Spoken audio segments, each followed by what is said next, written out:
ओम शांति। आज 12 नवंबर 2021। आज मीठे प्यारे बाप दादा के महावाक्य हैं। मीठे बच्चे, हर एक पाठधारी आत्मा आधा समय सुख आधा समय दुख का पाठ बजाती है। ये भी ईश्वरीय ला है। प्रश्न, बाप जो समझाते हैं, ये समझानी बच्चों की बुद्धि में यथार्थ रीति कब बैठेगी? बाप जो समझाते हैं, ये समझानी बच्चों की बुद्धि में यथार्थ रीति कब बैठेगी? उत्तर, जब बुद्धि शुद्ध बनेगी। जितना जितना जो पुरुषार्थ कर खाद निकालते जाएंगे, उतना बाप की समझानी बुद्धि में बैठती जाएगी। अभी तक बच्चे सतों तक भी मुश्किल पहुँचे हैं। हर एक का पुरुषार्थ अपना अपना है। कोई सतो है तो कोई तमो भी है, लेकिन बनना है सतो प्रधान। गीत है, दूर देश का रहने वाला आया देश पर आए। ओम शांति।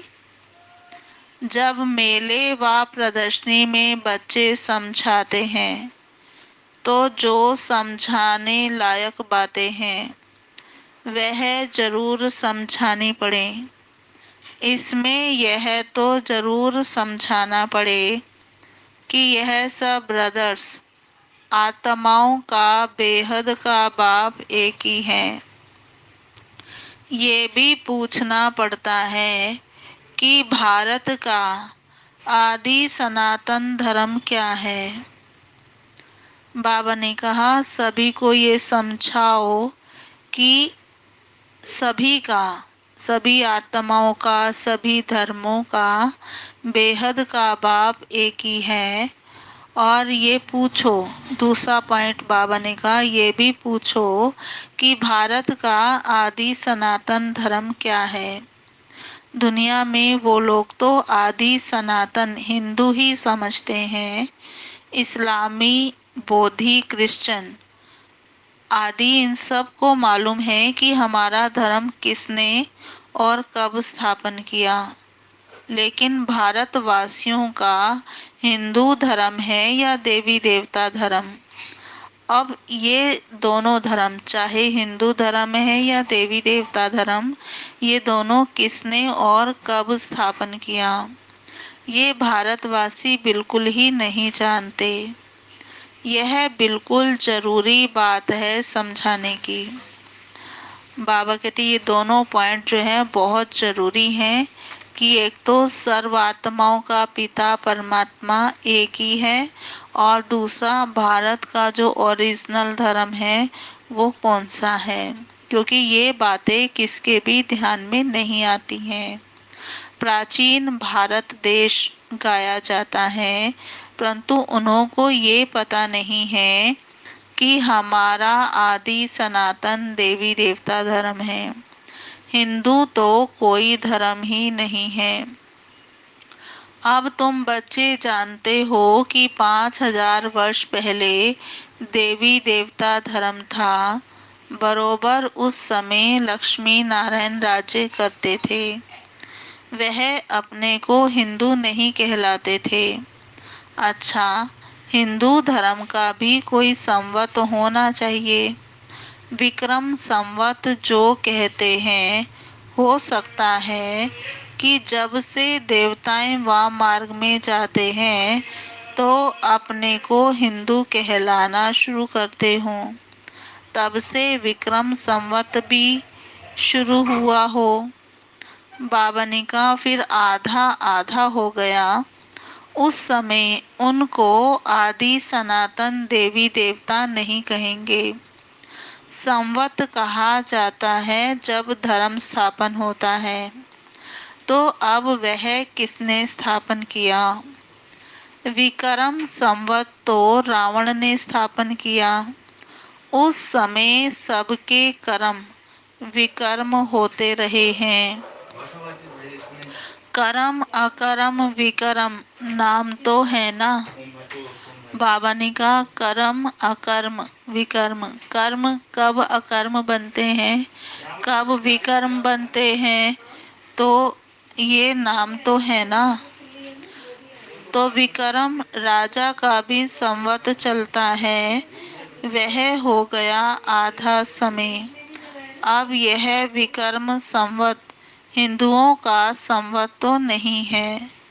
तो ये पूछना चाहिए, भारत का आदि सनातन देवी देवता धर्म कब स्थापन हुआ, मालूम तो पड़े ना। ये बहुत नाजुक बातें हैं। जब ये मालूम पड़े तब हिसाब लगा सकें कि नई दुनिया थी, फिर दिन रात जरूर होते हैं, आधा आधा जरूर होगा। यह एक ईश्वरीय ला है, ये समझानी देना है जरूर। ऐसा कभी कोई ने समाचार नहीं दिया है। क्रिश्चियन का भी आधा सुख आधा दुख का पाठ चलेगा। ये जो हम समझाते हैं, इसमें सारी हिस्ट्री ज्योग्राफी आ जाती है। मनुष्य जो भी आते हैं, उनको दुख सुख का पाठ मिला हुआ है। एक दो जन्म लिए आएंगे तो भी आधा आधा होगा। ये एक ईश्वरीय ला है। प्रदर्शनी में जब सुनते हैं, अच्छा अच्छा करते हैं, बाहर निकलने से ही फिर भूल जाते हैं।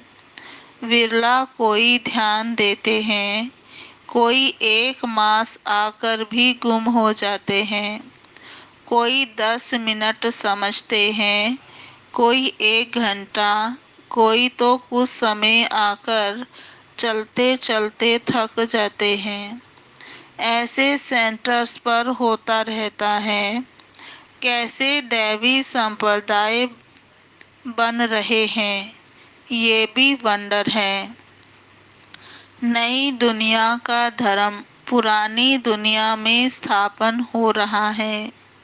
ये बातें तुम बच्चों की बुद्धि में आती हैं।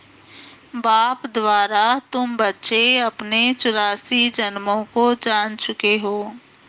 बाप कहते हैं, मैं 84 जन्मों की कहानी सुनाने आता हूँ, तो जरूर पिछाड़ी में ही आकर सुनाएंगे ना। द्वापर के बीच में तो सुना ना सके, जबकि पिछाड़ी वाले जन्म अभी लिए नहीं हैं। राजयोग का ज्ञान द्वापर में मिल ना सके, महाभारत लड़ाई भी द्वापर में लग ना सके। महाभारत लड़ाई के बाद ही सतयुग स्थापन होता है, अर्थात देवी देवता धर्म स्थापन होता है। उनसे पहले ब्राह्मण धर्म स्थापन होता है, तो जरूर ब्रह्मा द्वारा स्थापन करते होंगे, तो ब्राह्मण जन्म लेते होंगे ना। विराट रूप जो दिखाया है, उसमें शिव को भी नहीं दिखाया है, तो ब्राह्मणों की चोटी भी नहीं दिखाई है। प्रदर्शनी में भी विराट रूप वाला चित्र होना जरूरी है। ब्रह्मा द्वारा पहले जरूर ब्राह्मण रचेंगे, फिर वह ब्राह्मण कब और कहाँ रचते हैं। बाबा ने कहा, ब्राह्मणों का है ये संगम युग और शूद्रों का है कलयुग। अब तुम अपने को कहलाते हो प्रजापिता, ब्रह्मा कुमार कुमारियां।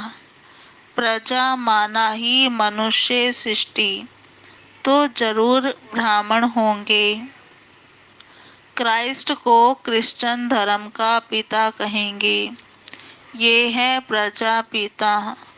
भगवान ब्रह्मा द्वारा मनुष्य सृष्टि रचते हैं, ऐसे नहीं क्राइस्ट द्वारा बोधियों द्वारा रचते हैं। मनुष्य सृष्टि शुरू ही ब्रह्मा से होती है, तो जरूर पहले पहले ब्राह्मण ही रचेंगे। ब्राह्मणों को फिर देवता बनाते हैं, विराट रूप में भारत में ही दिखाते हैं। बाबा कहते और धर्म वाले विराट रूप का जो चित्र है वो बना नहीं सकते, क्योंकि विराट रूप में चारों जो युग हैं उसका आता है।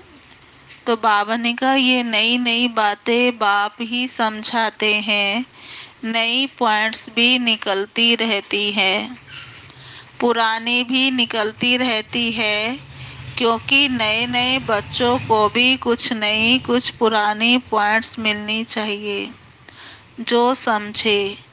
जब तक अल्फ बे बुद्धि में नहीं हो तो और क्या समझेंगे। तुम जानते हो अल्फ बे किसको समझाना बड़ा सहज है। बाप तो सबका एक है, वह आते भी जरूर है। शिव जयंती भारत में ही मनाते हैं। बाबा ने कहा शिव जयंती भारत में ही मनाते हैं, परंतु भारतवासियों को ये पता नहीं है कि शिव जयंती क्या है। ना ब्रह्मा विष्णु शंकर का पता है, ना श्री कृष्ण का। श्री लक्ष्मी श्री नारायण का राज्य कब था ये भी नहीं जानते। क्राइस्ट होकर गए, उनके पॉप की लिस्ट सारी उनके पास होगी, परंतु भारतवासियों को ये पता नहीं कि ये लक्ष्मी नारायण भी भारत में राज्य करके गए हैं। जो भी चित्र बनाते हैं पूजा करते हैं उनका ऑक्यूपेशन बिल्कुल ही नहीं जानते। देवताओं से फिर क्षत्रियों ने राजाई कैसे ली, क्या लड़ाई की। बाबा कहते राजाई बदली होती है तो क्या जरूर किसी ने विजय पाई। फिर बाबा ने कहा नहीं, वहाँ तो ये बातें होती ही नहीं, वह तो अच्छी तरह से विधि पूर्वक राज्य देते हैं। मनुष्य तो कितने अंधियारे में है, तुमको कितनी रोशनी मिलती है। ऐसे भी नहीं कि सब बातें किसको याद रहती हैं। नहीं तो बाबा ने जो समझाया है वह सब प्रदर्शनी में समझाना चाहिए। प्रदर्शनी में एक दिन आते हैं, फिर दूसरे दिन आते नहीं, कुछ भी पता नहीं पड़ता है कि समझते हैं या वह नहीं। ओपिनियन में लिखाना चाहिए कि पहले हमको ये पता नहीं था कि देवी देवता धर्म कहाँ गया, संवत बताओ। हिंदू धर्म कब से शुरू हुआ, हर एक क्या क्या समझाते हैं ये किसको पता नहीं पड़ता। ओपिनियन रखने वाला भी चाहिए। तुम सिद्ध करके बताते हो 5000 वर्ष का ये चक्र है, लिखो। संवत आदि का किसको मालूम तो है ही नहीं। ये बातें कोई शास्त्र में सुनी है, फिर हमने कहाँ से सीखी। तो हमको सिखाने वाला जरूर भगवान होगा। भगवान बिगर ये बातें कोई समझा ना सके, वह तो जरूर कोई तन में आएगा। परमात्मा ज्ञान का सागर है। परम पिता परमात्मा ब्रह्मा द्वारा स्थापना करते हैं, आदि मध्य अंत की नॉलेज देते हैं। उनका नाम है शिव। भक्ति मार्ग में उनके ढेर नाम रख दिए हैं, कम से कम 1.5 लाख अपनी अपनी भाषा में उनके नाम रखते हैं। बच्चों को रोज कितना समझाते हैं, परंतु अर्जुन शुद्ध बुद्धि बने नहीं हैं। पुरुषार्थ करते रहेंगे तो खाद निकल जाएगी। अब तक तो बच्चे सतों तक भी मुश्किल पहुँचे हैं, उसमें भी कोई तमो, सतो प्रधान सतो रजो तमो, इसमें भी नंबरवार हैं। हर एक का पुरुषार्थ अपना अपना चलता है। इस समय मनुष्यों की है विनाश काले विपरीत बुद्धि। सिर्फ पांडवों की थी प्रीत बुद्धि, उन्हों की विजय हुई। असुर और देवता हैं दोनों मनुष्य, ऐसे नहीं कि असुरों की कोई भयानक शक्ल होती है। वह तो लड़ाई में गोले गैस आदि से बचने के लिए ड्रेस पहनते हैं। वह है आसुरी संप्रदाय। तुम हो राम संप्रदाय, क्योंकि तुमने 5 विकार छोड़े हैं। पवित्र बन, सारे विश्व पर तुम राज्य करेंगे। तुम्हारी कोई के साथ लड़ाई नहीं है। बाबा कितनी बातें समझाते हैं। कोई कोई बच्चे मास 2 मास आकर फिर थक जाते हैं।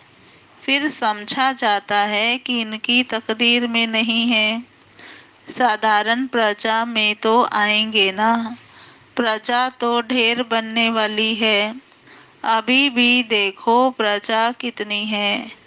किस तरफ अन्न की कमी होने के कारण मनुष्य भूख में भी मर जाते हैं। कोई तरफ बारिश नहीं होने के कारण अकाल भी पड़ जाता है।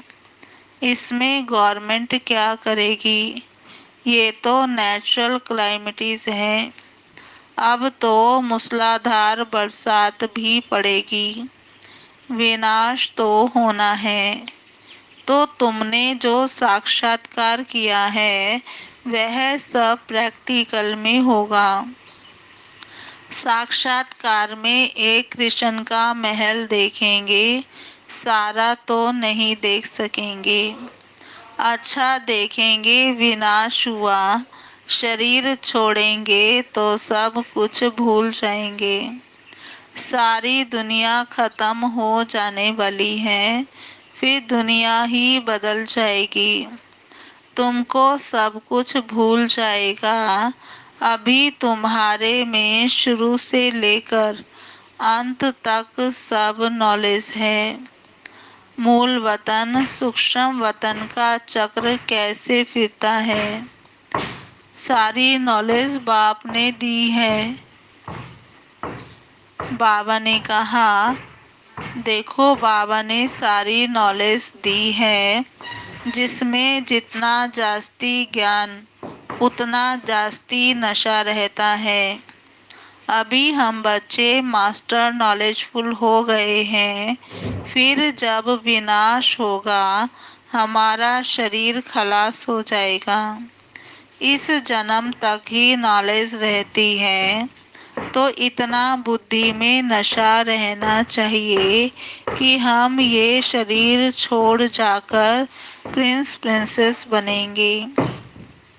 मनुष्य तो पढ़कर जाकर अपनी अपनी कमाई करते हैं। बाप कहते हैं हम कोई कमाई नहीं करते हैं, हम तो तुमको सिखलाकर अपने घर ले जाते हैं। तुम कमाई करते हो तो गवाते भी हो। तुमको सारा आदि मध्य अंत का ज्ञान है। बाबा को भी ज्ञान है, जो बैठकर समझाते हैं पाठ अनुसार। फिर बाबा भी चले जाते हैं निर्वाण धाम। सभी आत्माएं भी चली जाएंगी वहाँ। फिर जिन जिन का पाठ होगा वह फिर राजधानी में आते जाएंगे। बाकी टाइम शांति धाम में रहेंगे। बच्चों को कितना ज्ञान मिल रहा है ऊंच पद पाने के लिए। नए किसकी बुद्धि में ये ज्ञान बैठ नहीं सकता। सिर्फ इतना कहेंगे कि ज्ञान बहुत अच्छा है, फिर अपने धंधे धोरी में चले जाएंगे। बाहर जाने से माया भुला देती है, ताला लगा देती है। कई बच्चों का भी ऐसा हाल होता है, पूरी धारणा होती नहीं। पहले अंदर कोई आए तो बोलो ये सब हैं ब्रह्मा कुमार कुमारियाँ। शिव बाबा ब्रह्मा द्वारा विष्णुपुरी की स्थापना कर रहे हैं। अभी कलयुग अंत है, फिर सतयुग होगा। तो ब्रह्मा के बच्चे सब ब्रह्मा कुमार हैं, फिर सब देवता बनेंगे। ऐसा सर्विस समाचार बाबा को मिलता रहे तो बाबा राय देंगे, परंतु बाबा को पूरा सुनाते नहीं। बहुतों पर ग्रहचारी लगती है। अभी अभी देखो फर्स्ट क्लास, कल देखो थर्ड क्लास बन पड़ते हैं। ग्रहचारी ना होती तो आश्चर्यवत भागंती क्यों होते। जो बच्चे प्रदर्शनी में अच्छी तरह जाकर सर्विस करते हैं वो अपना समय भी सफल करते हैं। बाप दादा को कभी नहीं छोड़ना चाहिए। बाबा बच्चों को कुछ भी बोलेगा, फिर फौरन प्यार भी करेगा। बाबा की दिल पर बच्चों का कुछ भी रहता नहीं है, ये सिर्फ शिक्षा देने के लिए सिखलाते हैं। यहाँ बच्चों को टोली खिलाई जाती है क्योंकि बेहद का बाप है ना। लौकिक बाप बाजार से आते हैं तो बच्चे जरूर याद पड़ेंगे। कुछ ना कुछ टोली ले आते हैं। बाहर सेंटर पर टोली नहीं मिलती। यहाँ बाप सम्मुख बैठा है। बाबा सब कुछ बच्चों को समझाते हैं। ये द्वापर से ऋषि मुनि जो सतो प्रधान थे, जिनकी बुद्धि को ताला लगा हुआ नहीं था, वे भी कहते थे रचता और रचना को हम नहीं जानते हैं। आज कलयुग में सबकी बुद्धि को ताला लगा हुआ है, फिर वह कैसे जान सकेंगे। शास्त्र तो वह ऋषि मुनि भी पढ़ते थे। तुमको पॉइंट्स बहुत मिलती है समझाने के लिए। अच्छा, मीठे मीठे सिकिलधे बच्चों प्रति माता पिता बाप दादा का याद प्यार गुड मॉर्निंग। रूहानी बाप की रूहानी बच्चों को नमस्ते। हम रूहानी बच्चों की रूहानी बाप दादा को याद प्यार गुड मॉर्निंग, नमस्ते नमस्ते नमस्ते। सदा रहेंगे हंसते, बनेंगे फरिश्ते, चलेंगे परम धाम के सीधे रास्ते। धारणा के लिए मुख्य सार। पहला पॉइंट है, भगवान हमको पढ़ाकर भगवती भगवान बनाते हैं। इसी खुशी व नशे में रहना है। रचता और रचना का ज्ञान बुद्धि में रख दूसरों को सुनाना है। दूसरा पॉइंट, जैसे बाप किसी बच्चे की बात दिल पर नहीं रखते हैं, ऐसे किसी की भी बात दिल पर नहीं रखनी है। आज का वरदान, करावन हार की स्मृति से सेवा में सदा निर्माण का कार्य करने वाले कर्म योगी भव। विस्तार, कोई भी कर्म योगी की स्टेज में परिवर्तन करो। सिर्फ कर्म करने वाले नहीं, लेकिन कर्म योगी हैं। कर्म अर्थात व्यवहार और योग अर्थात परमार्थ दोनों का बैलेंस हो। शरीर निर्वाह के पीछे आत्मा का निर्वाह भूल ना जाए। जो भी कर्म करो वह ईश्वरीय सेवा अर्थ हो। इसके लिए सेवाओं में निमित्त मात्र का मंत्र व करनहार की स्मृति का संकल्प सदा याद रहे। करावनहार भूले नहीं तो सेवा में निर्माण ही निर्माण करते रहेंगे। और आज का स्लोगन है, सेवा व संबंध संपर्क में विघ्न पड़ने का कारण है पुराने संस्कार, उन संस्कार से वैराग्य हो। सेवा व संबंध में विघ्न पड़ने का कारण है पुराने संस्कार, उन संस्कारों से बेहद का वैराग्य हो। ओम शांति। अभी हम सुनते हैं आज की मुरली के स्वमान।